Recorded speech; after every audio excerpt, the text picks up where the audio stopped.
Olá pessoal, tudo bem? Sejam bem-vindos a mais um vídeo do canal do professor Adilson Nobre. Na aula de hoje iremos tratar de um tema de história geral, mas antes de iniciar a aula, gostaria mais uma vez de pedir a você que, se não for inscrito no meu canal, que se inscreva, deixe aquele like, ative as notificações para você ficar por dentro de tudo que é postado aqui no canal, ok? Então vamos lá, nossa aula de hoje será uma aula sobre a crise de 1929. Crise, nada mais atual, né? Então vamos para a nossa aula, vamos entender esse momento em que o capitalismo entrou em colapso? Vem comigo! Então pessoal, vamos para a nossa aula sobre a crise de 29? Vocês sabiam que essa foi a maior crise que o capitalismo mundial já viveu? Então chegou a hora de compreendermos melhor esse evento histórico do século XX. Antes de iniciar, é bom localizar ela no tempo e espaço. É bom sempre lembrar que a crise de 1929 ocorre inicialmente nos Estados Unidos da América e depois ela ganha proporções mundiais. Outro aspecto importante de ser lembrado é que ela está localizada do ponto de vista temporal entre as duas grandes guerras mundiais.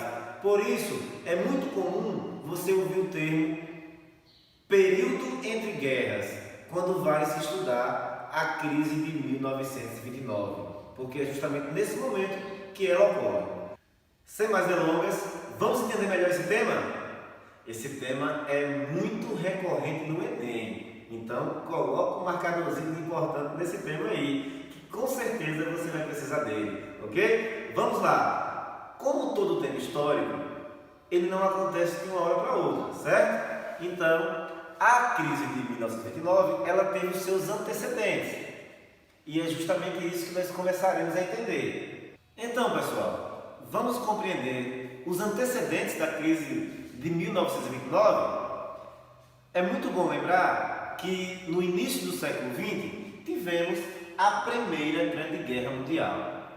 Primeira Grande Guerra Mundial que, na oportunidade, ocorreu quase toda ela em território europeu e que teve a participação decisiva dos Estados Unidos da América, que, no entanto, só entraram na guerra na sua reta final, se beneficiando de tal fato, porque enquanto o território europeu era terra arrasada pela guerra, os Estados Unidos não sofreu nenhum abalo do ponto de vista de estrutura e de seu território.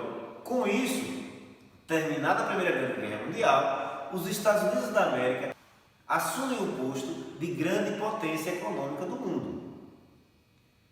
Posto esse que antes era ocupado pelos países europeus. Então nós temos aí a ascensão dos Estados Unidos à condição de grande potência e uma decadência da Europa.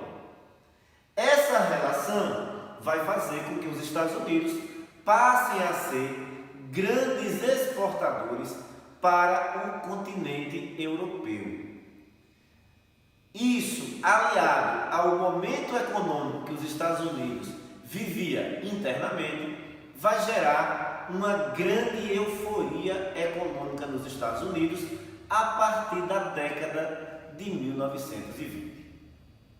Os anos 20, então, vai se caracterizar nos Estados Unidos pelo que se chama de American Way of Life, ou estilo de vida americano, modo de vida americano. Mas que modo de vida é esse? Modo de vida americano muito caracterizado pelo consumismo, sobretudo da classe média e das classes mais favorecidas. Detalhe importante, essa situação não se reverberava aos trabalhadores. A condição de vida dos trabalhadores era muito precária, os salários eram muito ruins, isso fazia com que o poder aquisitivo desses trabalhadores fosse muito baixo. Esse é um detalhe importante que vai fazer diferença lá na frente. Então, diante desse cenário, nós temos aí os Estados Unidos da América se colocando como grande potência. Diante desse cenário, em que os Estados Unidos da América se colocam como a grande potência econômica do mundo, e que internamente existe um consumismo desenfreado e que externamente existe um grande volume de exportações para os países europeus. Então vamos falar mais um pouquinho sobre esses loucos anos 20. Os anos 20, nós vimos aí que os Estados Unidos da América viviam um momento de euforia na economia. E isso acabava influenciando a forma como as pessoas investiam. E a Bolsa de Valores passou a virar sinônimo de lucro fácil. Imagine as empresas americanas lucrando como nunca, em alta, e as ações não paravam de subir. Então as pessoas vendiam seus imóveis, pegavam empréstimos no banco e investiam dinheiro na Bolsa de Valores. A Bolsa de Valores era sinônimo de lucro, líquido e certo. Mas, com o passar dos anos 20, por isso nós dizemos, os loucos anos 20, ele vai ter um efeito gangorra. Com o passar dos anos, a Europa vai se reconstruindo. Ao ponto que vai se reconstruindo, vai diminuindo o volume de importações de produtos norte-americanos.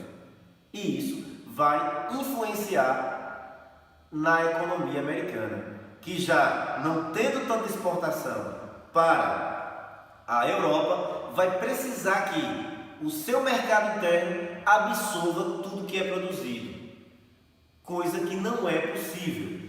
Então, a partir desse momento, você começa a ter aí o que nós chamamos de crise de superprodução.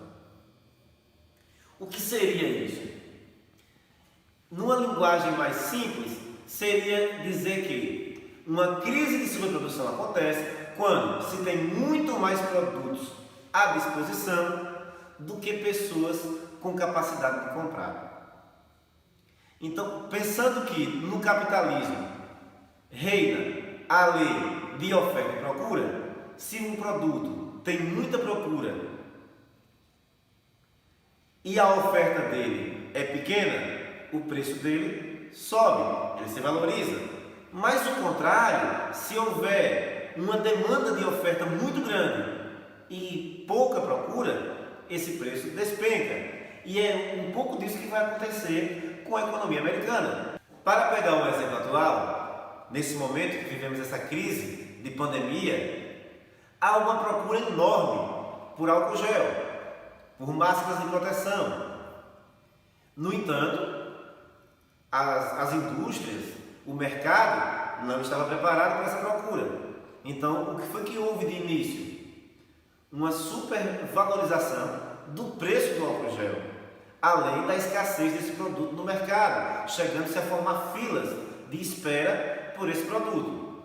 Acreditamos que essa crise ela vai passar. Imagine que, passando essa crise, as indústrias de álcool gel e de máscaras mantenham o mesmo ritmo de produção que estão tendo hoje, diante da crise. O que vai acontecer? Você vai ter muito mais produto no mercado do que pessoas dispostas a comprar, uma vez que não vai haver essa demanda, essa necessidade por esse produto. Então é um pouco do que aconteceu nos Estados Unidos naquele momento. E isso vai ter consequências econômicas muito graves. Uma delas vai ser a quebra da Bolsa de Nova York. A Bolsa de Wall Street vai quebrar, o chamado crash da Bolsa. Mas por que vai quebrar? Com a crise de superprodução, as empresas passaram a ter prejuízo, uma vez que não conseguiam vender aquilo que produziam, e passaram a se desvalorizar. As pessoas vendo as empresas se desvalorizar.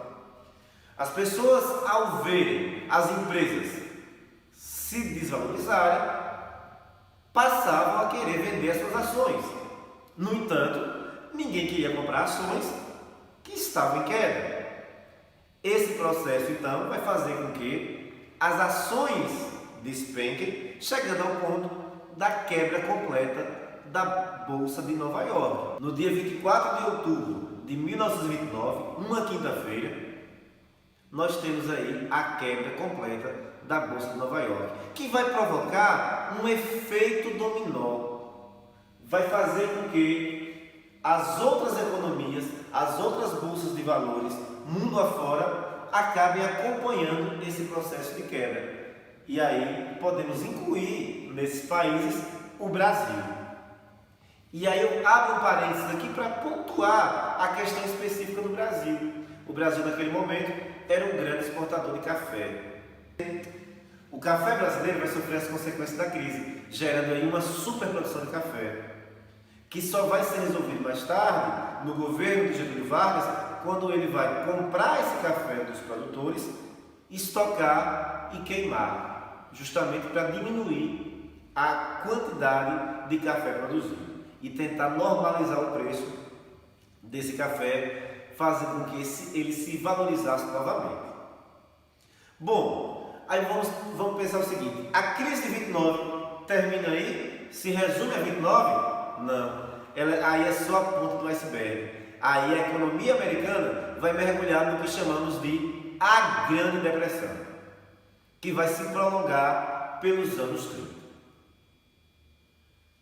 Essa Grande Depressão vai fazer com que a economia americana se desvalorize, o PIB americano caia absurdamente, e só a partir dos anos 30, a partir da eleição de Franklin Delano Roosevelt para presidente dos Estados Unidos, é que vai se começar uma reação. Só a partir da eleição do presidente Roosevelt é que se vai encontrar uma saída para a crise. E esta vai vir por meio do que ficou conhecido como New Deal, que, fazendo uma tradução, seria como um novo acordo econômico, novo plano econômico. O New Deal, ele trazia no seu bojo o fim do liberalismo econômico clássico, que, na visão dos especialistas, tinha levado os Estados Unidos àquela crise, uma vez que no modelo econômico dos Estados Unidos, daquele momento, predominava o modelo clássico de liberalismo, onde o Estado não intervém na economia, onde a iniciativa privada possui liberdade irrestrita. Só que esse modelo acabou gerando superprodução e mergulhou o país numa crise sem precedentes na história do capitalismo. Então, como resolver essa situação? O New Deal trazia como proposta justamente a intervenção do Estado na economia. E aí alguns podem dizer: intervenção do Estado? Mas isso é socialismo? Calma. Nem toda intervenção do Estado é socialismo. O que houve ali foi a aplicação de um modelo trazido da Inglaterra, que era o keynesianismo, do economista Keynes. O modelo de John Keynes previa a intervenção do Estado na economia, como forma de mediar as relações econômicas. Então, dessa forma, o Estado atuava como se fosse um árbitro da economia, normatizando, regulamentando as ações econômicas para evitar que outras crises similares àquelas se repetissem ao longo da história. Dentro do conjunto de propostas do New Deal, aparecem ações como crédito para as indústrias, subsídios para os produtores agrícolas, seguro-desemprego para os trabalhadores, que naquele momento estavam desempregados, investimentos em grandes obras públicas para fazer novamente a economia girar. Essas ações compõem uma nova forma de se enxergar a economia e a sociedade, que vai ficar conhecido como o welfare state, ou estado de bem-estar social, onde se percebeu que não era possível um desenvolvimento econômico separado do desenvolvimento social. Com o welfare state, o Estado passa a preocupar-se também com a condição social do país, provendo condições para que as pessoas tivessem uma vida digna, aliada ao desenvolvimento econômico. Vocês devem estar se perguntando: como os Estados Unidos conseguiram sair dessa crise? Quando a Grande Depressão terminou? E a resposta para essas questões está na Segunda Guerra Mundial. em 1939. O que tem a ver Segunda Guerra Mundial com a recuperação dos Estados Unidos?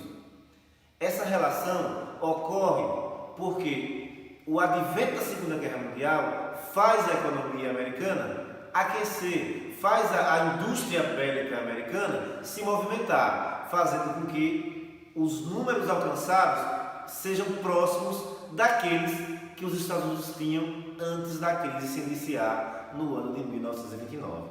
Então, como vocês podem ver, apesar da guerra ser um evento terrível, mas existe sim quem lucre com ela.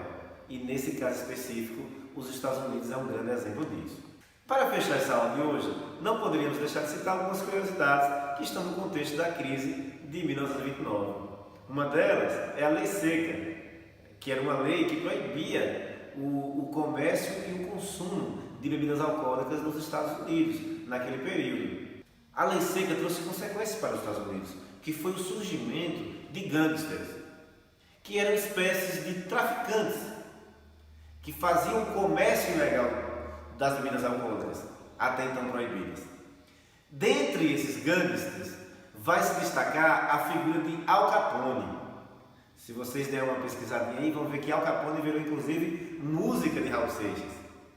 Ei, Al Capone, vê se te orienta. Al Capone foi um grande gangster daquele momento e que desfilava na elite americana como um cidadão de bem. Ele acabou só sendo descoberto, só sendo pego a partir de uma fraude no imposto de renda. Faça uma busca sobre Al Capone, faça uma busca sobre a Lei Seca dos Estados Unidos. Sei que você vai gostar, é bem interessante essa história. Outro aspecto muito bacana que tem a ver com a crise de 29 é a expansão de Hollywood. Mas por quê? Imagine vocês, as pessoas estavam desempregadas, mas estavam recebendo seguro-desemprego. Então elas não tinham uma ocupação, mas tinham uma renda. Logo, tinham tempo para ir ao cinema, por exemplo. E o cinema então começa a ganhar muita força nos Estados Unidos, depois vai se tornar todo o fenômeno que é hoje a produção cinematográfica de Hollywood. Ok? Pessoal, não deixem de estudar sobre a crise de 29. Espero que vocês tenham gostado da aula, entendido a relevância dela, como ela influiu no contexto econômico do mundo na época e também busque compreender qual a similaridade dessa crise com a que estamos vivendo hoje, por exemplo. O que nós podemos encontrar em comum? Faça essa busca. Eu tenho certeza que vocês vão compreender melhor a história se fazer a conexão com o presente, tá ok? Não esqueça de se inscrever no canal, deixar o seu like, ativar as notificações e compartilhar esse vídeo.